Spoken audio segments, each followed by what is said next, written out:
So you get to attempt to watch me struggle through making a pair of pants that aren't actually my size, but I sized them up late at night, also known as I watched the entire Lord of the Rings Fellowship of the Ring while scaling up one pants pattern. I just hope I don't completely screw this up. Welcome back, detectives. You have stumbled upon another Clue video. If you're just joining us for this lovely series and have no idea what I'm talking about, please do make sure to head back, watch the Clue trailer, Mrs. Plum, and Mrs. White, because inside of Mrs. Plum, you're going to get the lovely game card that goes along with it so that you can play along at home. P.S. Announcement coming soon about the contest. In today's video, you are going to meet Miss Green. I know it's supposed to be Mr., but I don't feel like appropriating titles that don't belong to me. So we're just reinventing it for our own purposes here. While in the last two videos I have done a closet pull style, today's is going to be a good old-fashioned make it video. The inspiration for this one came from me just being bored and looking around my sewing room and trying to figure out exactly how I was going to pull off Colonel Mustard and Ms. Green. Well, to say that I have more fabric than I thought I did in this room is a gloriously huge lie. I have so much fabric that I had forgotten I had this amazing green floral fabric, and I have a crap load of it, so I'm gonna use it to make some pants. Do I know what the rest of the outfit is going to be at this point? No, I do not. But hey, it's nothing like saying 2020 isn't flying by the seat of your pants as you try to reevaluate your entire life and all of your choices. So let's go ahead and grab those coffees and do this thing. Hopefully.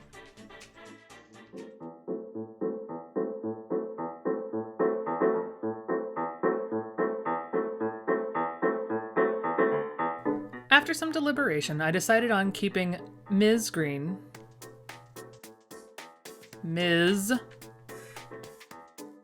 there you go, in the 1940s style, using the pants pattern for bottoms, and some type of button-up, maybe a plaid for the top. I still have to buy it, so I'm not 100% on that one. And I also wanted to keep an earth tone belt and white canvas shoes. Hopefully I can find some, because I don't own any.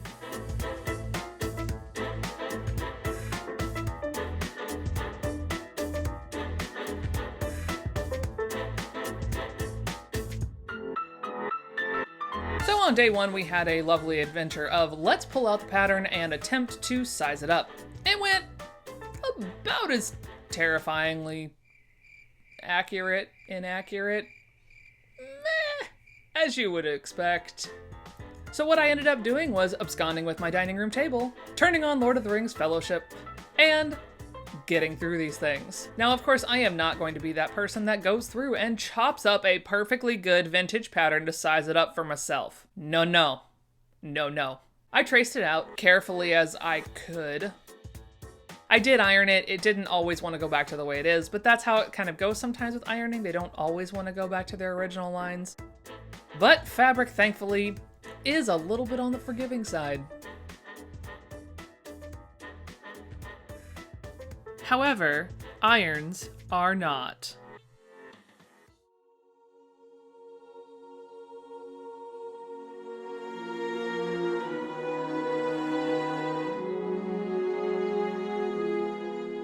So now that the mood is properly set with Lord of the Rings playing in the background, I'm gonna speed you through how I sized this up. I can't really explain how because I was just winging it, so just enjoy.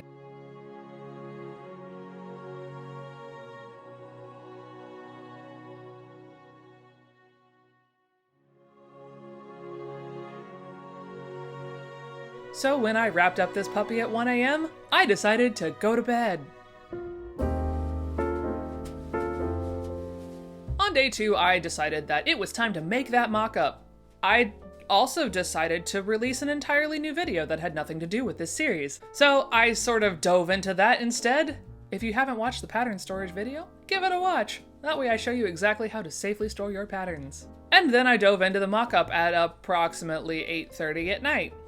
Shockingly, when I don't record things, sewing goes a lot faster. So I had the whole thing cut out and mocked up and done by about 11:30.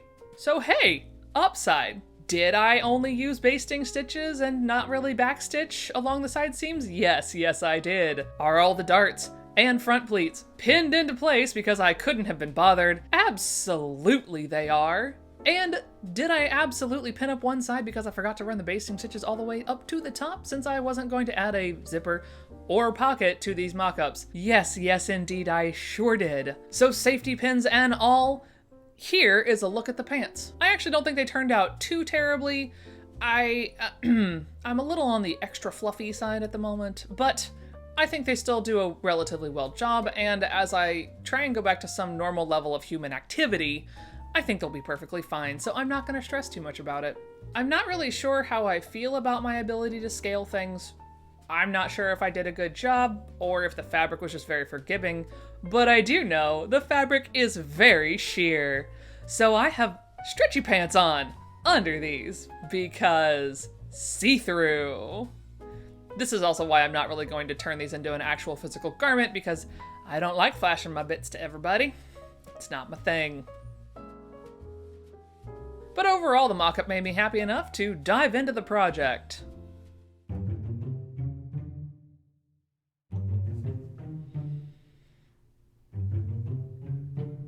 Welcome, foolish mortals, to the land of Day 3.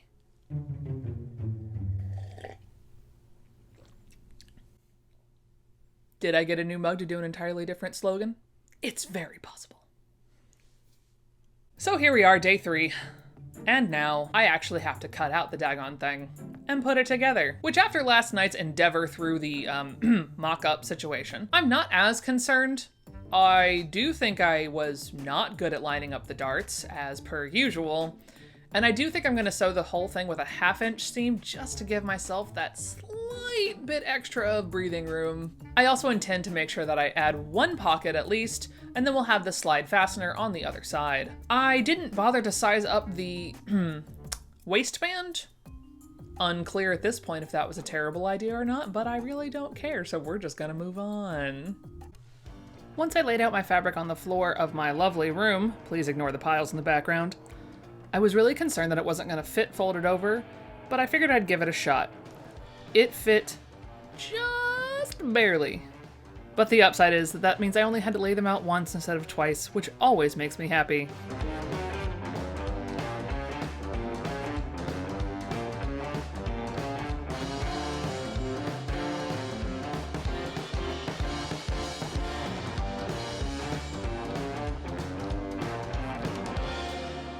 Well, okay. Pants are cut out.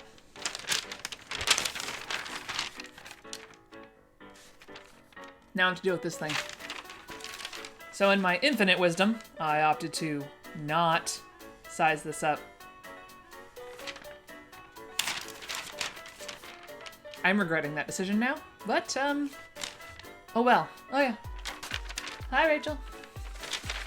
I put on other YouTubers for sewing inspiration whilst I'm sewing, because quarantine is lonely and 2020 sucks. So I'm just gonna pretty much ignore all of these markings. I'm going to make a waistband that I think will fit me, because I have plenty of fabric and I'm not gonna worry about it. So we'll see how much this bites me in the tail. The other problem is my waistband and the width of the fabric. I wouldn't be able to make one that goes in alignment with the print so that everything is nice and clean. And I really don't feel like finding a center back, so it's just gonna be perpendicular and it's all going to be fine because I'm lazy and I just want awesome green pants and I don't really care about the waistband because I just don't. But I made the pocket and I think I'm gonna make a matching mask because, well, 2020. Let's do it. And here you can see a naive seamstress making a pair of pants, willy-nilly cutting out a waistband. Just wait until she learns what goes wrong. The first step in the pattern was to make sure to iron the pleats and then put them in appropriately while basting them down. Which I did, and that was perfectly fine. And then I was like, alright, it's time for some darts. Let's do some darts. Great, they're done. Let's iron them. I get them to the iron and I have pleated the front of one of the back panels because I wasn't paying attention to which was the wrong side. So now I get to seam rip the daggone thing out of there. Good. Glad this is starting off well. And with the dart now safely on the correct side and pressed in the correct direction, I popped it back over to my machine to make sure I sewed along the exterior and interior of both of the legs, stopping at the little dot at the top to leave room for the pocket and for the zipper on the side.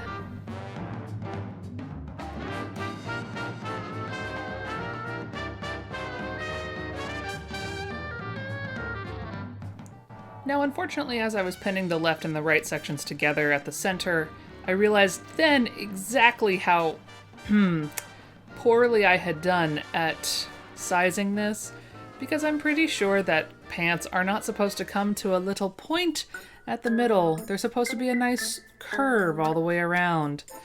So I just showed over it and pretended it didn't exist, for better for worse. Once I had that all sewed up, I made sure to clip the seams so that way, you know, they would move with me as opposed to pulling and puckering and looking weird. Now at this point of the night, I was feeling pretty good. All of them were together, everything was clipped, and then I realized I had barely gone down one column of the instructions.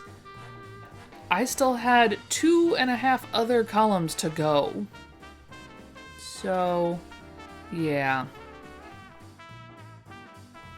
Needless to say, I had to stare at the instructions quite a little bit for this next section because while the diagram tells you to lay the pocket and the facing in a certain direction, the diagram definitely does not match up with how it should actually work unless I just installed it completely wrong.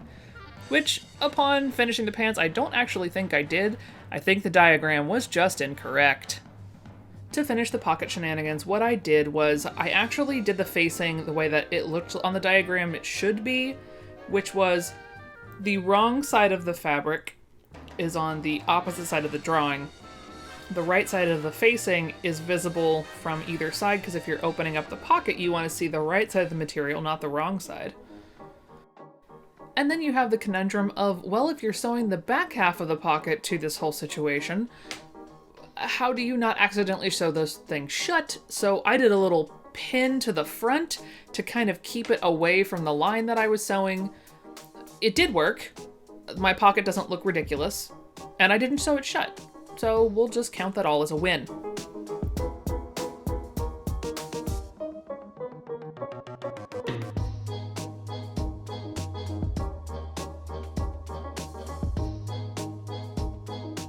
Now, once I had completed the epic pocket, I realized the last thing I needed to do for the evening was to pick out a zipper, since I hadn't done that yet. And diving into my giant stash of zippers, I had two options, one of which was slightly darker, so I did opt to go with that. I'm never particularly period specific with these, I just care that it vaguely matches and it's metal, because I prefer metal zippers, not really sure why, I just do. Day 4 started off with a little journey. I realized that I still needed to figure out what I was wearing on the top half of me. So I made a trip to Goodwill.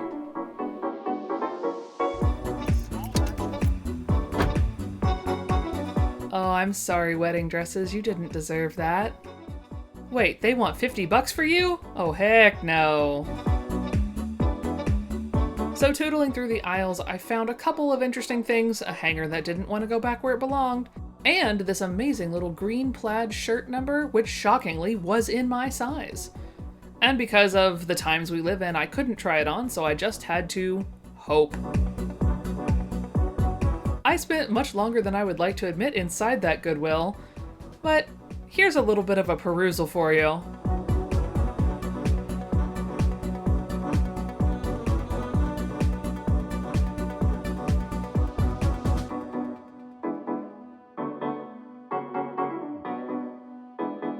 Now that I'm back at home, I actually did have to deal with a thing that I had been avoiding so hard that I interfaced the entire waistband first. The zipper. This zipper was a lap zipper style. Obviously, it's on the side of a pair of pants.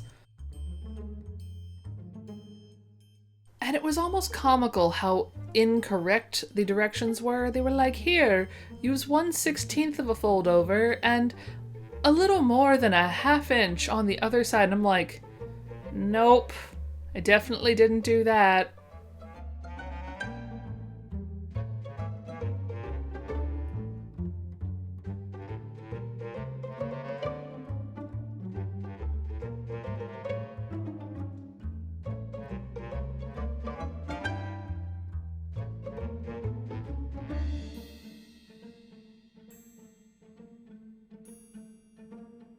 But it zips, it doesn't snag, and I did vaguely a successful lap to zipper even though I hated every minute of it? Cool. Well, it closes. That's all I really care about. And so now comes the point of the evening where I decided, all right, let's deal with this waistband situation. And I had already added on 4 inches to the pattern piece because, well, I was sizing up from a 34 to a 38 inch waist, and that made sense in my head, since they had already built in about 3 inches of ease into the original pattern. Well, that did not work. I at least had the foresight to pin the entire thing down before I did any type of random sewing, so I didn't waste a whole lot of energy, but I was very frustrated because I'd already used interfacing on the back of it. So while off camera, what I did was I cut myself an entirely new one, added 5 inches because, by golly, I'd rather have too much waistband than not enough. I re-interfaced the daggone thing, frustratingly and poorly. There's a big ripple in the front, and I can't fix it. But needless to say, there's a waistband on it now, and there's a lot extra this go around. And now I present Miss Green. She had tended to this house for her whole life, as her family had done, through good and through strife. Mr. Body came to own the house and the ground, and nothing but misery was to be found.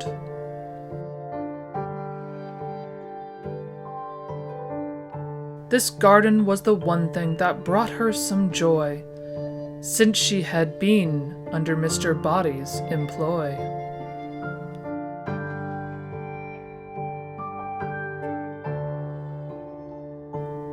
She was no fool, she wouldn't relax, for there was always someone watching through the cracks.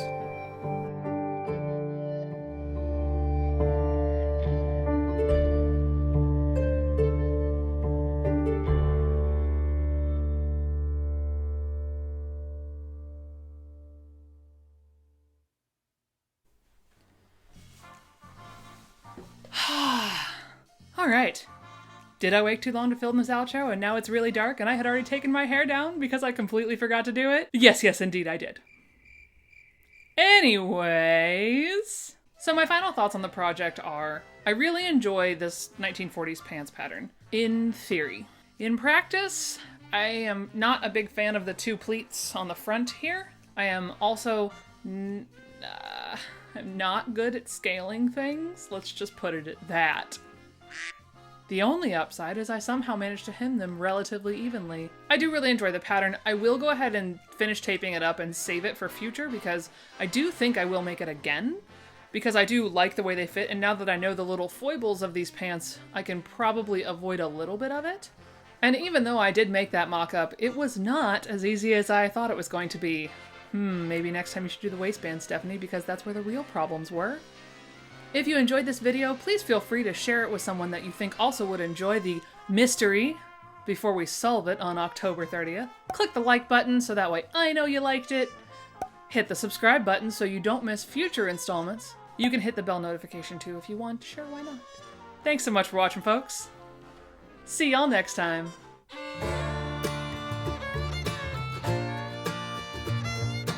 Stretchy pants.